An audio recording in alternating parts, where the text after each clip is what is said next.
Good morning. पिछली class में हमने राजनीति विज्ञान की प्रकृति के बारे में चर्चा की थी। इस क्लास में हम राजनीति विज्ञान की परंपरागत अध्ययन पद्धतियों के बारे में अध्ययन करेंगे। आप जानते हो, राजनीति विज्ञान का अध्ययन करने के मुख्य दो दृष्टिकोण हैं, परंपरागत दृष्टिकोण और आधुनिक दृष्टिकोण। आज हम परंपरागत दृष्टिकोण की अध्ययन पद्धतियों पर चर्चा करेंगे।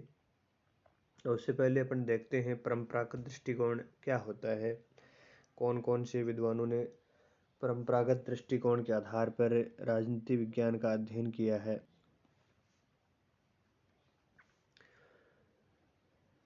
परंपरागत दृष्टिकोण के आधार पर प्लेटो, रूसो, हीगल, ग्रीन, थॉमस मूर आदि विद्वानों ने राजनीति विज्ञान का अध्ययन किया है।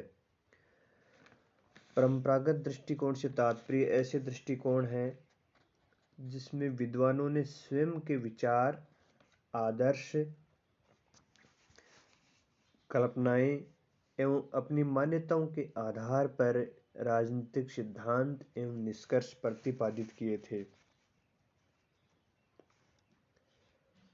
अर्थात किसी भी सिद्धांत के प्रतिपादन में जो प्रतिपादक है, उस सिद्धांत को देने वाला विद्वान है, उसकी खुद की मान्यताएं भी शामिल हो जाती हैं। खुद की मान्यताओं के आधार पर वो निष्कर्ष निकाले जाते हैं। पारंपरिक उपागम या पारंपरिक दृष्टिकोण प्रायः आदर्श, मानकों, इतिहास, कानून एवं दर्शन पर आधारित होते हैं। परंपरागत दृष्टिकोण में राजनीतिक संस्थाओं की औपचारिक अध्ययन पर बल दिया जाता है और इसमें कल्पनाशीलता, आदर्शवाद आदि का प्राधान्य पाया जाता है।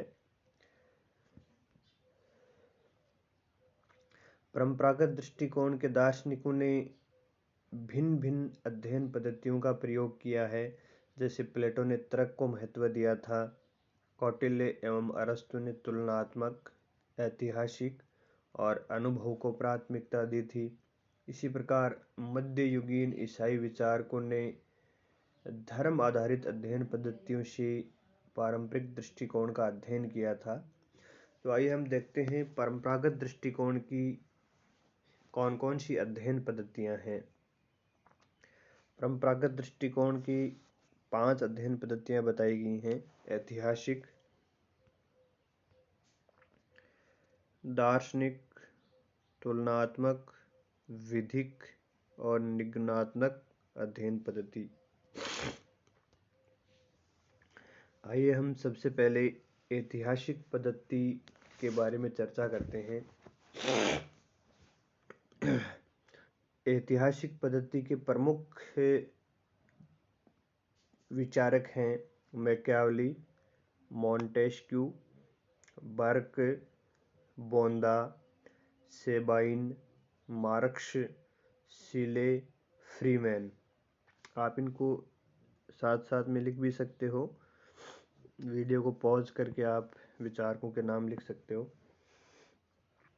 तो ऐतिहासिक दृष्टिकोण इतिहास की लिखित या अलिखित घटनाओं पर अपना ध्यान केंद्रित करता है।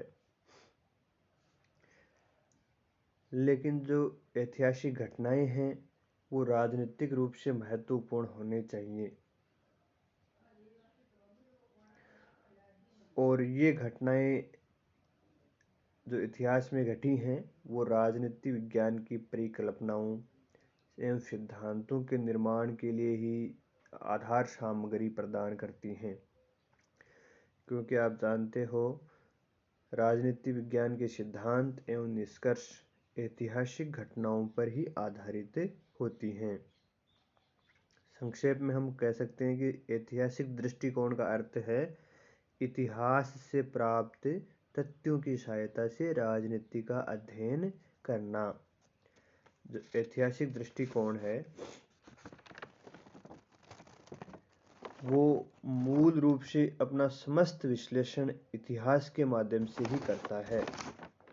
ऐतिहासिक दृष्टिकोण के अंतर्गत जो अध्ययन किया जाता है वो ऐतिहासिक संदर्भ में किया जाता है। ऐतिहासिक घटनाओं के माध्यम से राजनीति का विश्लेषण करते हैं। जैसे माइकल ओकेशार्ट नामक एक विद्वान थे, उन्होंने कहा है कि ऐतिहासिक अध्ययन राजनीतिक शिक्षण का अपरिहार्य अंग है। इसी प्रकार एक विद्वान थे शेबाइन, उन्होंने भी कहा कि राजनीति विज्ञान इतिहास के किसी न किसी विशेष वातावरण द्वारा ही बनता है और कोई भी राजनीतिक संस्थाएं हों या राजनीतिक अवधारणाएं हों, वो या उनका विकास भी ऐतिहासिक चरणों से गुजर कर ही होता है। अतः हमें उन संस्थाओं, उन अवधारणाओं को समझने के लिए इतिहास के उस समय विशेष, उस स्थान विशेष और विशेष परिस्थिति का अध्ययन करना आवश्यक है। और शेबाइन ने यह भी कहा है कि प्रत्येक राजनीतिक सिद्धांत का निर्माण ऐतिहासिक संकट के दौरान ही होता है। कहने का मतलब है राजनीति विज्ञान के जो भी सिद्धांत हैं, जो भी निष्कर्ष हैं, जो भी अवधारणाएं हैं, उन सभी का मूल हमें इतिहास में ही मिलता है। इसलिए उनको वर्तमान स्वरूप में समझने के लिए हमें इतिहास का अध्ययन करना पड़ेगा। और पश्चिमी राजनीतिक सिद्धांत भी इतिहास के महत्वपूर्ण कालों की ही देन है।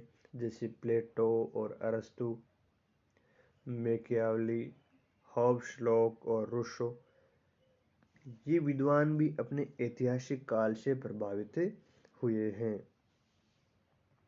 और इतिहास ही हमें ये बताता है कि सरकार, राजनीतिक दल व संस्थाएं किस प्रकार कार्य करती हैं और उनकी असफलताएं और सफलताओं के बारे में हमें सूचित करता है, जिससे हम प्रेरणा ले सकते हैं और जो गलतियां रह गई हैं उनको सुधार सकते हैं। तो कहने का मतलब है ऐतिहासिक अध्ययन पद्धति है वो राजनीतिक विश्लेषण या राजनीति का अध्ययन इतिहास के संदर्भ में करता है।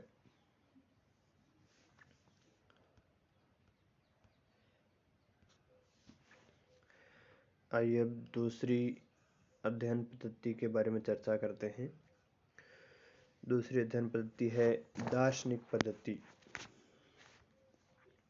दार्शनिक पद्धति के प्रमुख विद्वान हैं Plato, Thomas More, Rousseau, Bradley, Bosanquet, Green, Hegel, Mill, Kant आदि। दार्शनिक पद्धति को हम आदर्शवादी, कल्पनावादी, विचारवादी और निगमनात्मक पद्धति भी कहते हैं। दार्शनिक पद्धति ठोस तथ्यों पर आधारित नहीं होकर कल्पना, आदर्श, मूल्य और मान्यताओं पर आधारित होती है। और दार्शनिक पद्धति में पहले एक आदर्श स्थापित कर लिया जाता है, फिर उस तक तर्क एवं कल्पना के माध्यम से पहुंचने का प्रयास किया जाता है। और इस पद्धति द्वारा राजनीति को जीवन के उच्च आदर्शों एवं नैतिकता के समीप लाने का प्रयास किया जाता है। और दार्शनिक पद्धति में क्या होना चाहिए, यानी चाहिए पर मुख्यतः ध्यान केंद्रित किया जाता है कि राज्य ऐसा होना चाहिए, हमारा जीवन ऐसा होना चाहिए, शासक ऐसा होना चाहिए, प्रजा ऐसी होनी चाहिए, ऐसी राजनीतिक संस्थाएं होनी चाहिए, कानून ऐसे होने चाहिए। यानी सारी बातों में आदर्शों की बात की जाती है, कल्पना की बात की जाती है। और दार्शनिक पद्धति में मूल्यों एवं नैतिकता पर ज़्यादा बल दिया जाता है। जैसे प्लेटो ने अपनी पुस्तक रिपब्लिक में आदर्श राज्य की बात की थी। इसी प्रकार थॉमस मूर ने यूटोपिया में भी काल्पनिक राज्य की बात की थी कि राज्य ऐसा होना चाहिए, शासक ऐसा होना चाहिए। यानी इस पद्धति में क्या होना चाहिए इसके ऊपर बल दिया जाता है, न कि क्या है। यानी वर्तमान में जो है उसके ऊपर बल नहीं दिया जाता। भविष्य में जीवन कैसा होना चाहिए, भविष्य में राज्य कैसा होना चाहिए, आदर्शों की कल्पना की बात की जाती है। इसलिए इस पद्धति को आदर्शवादी पद्धति या कल्पनावादी पद्धति भी कहा जाता है।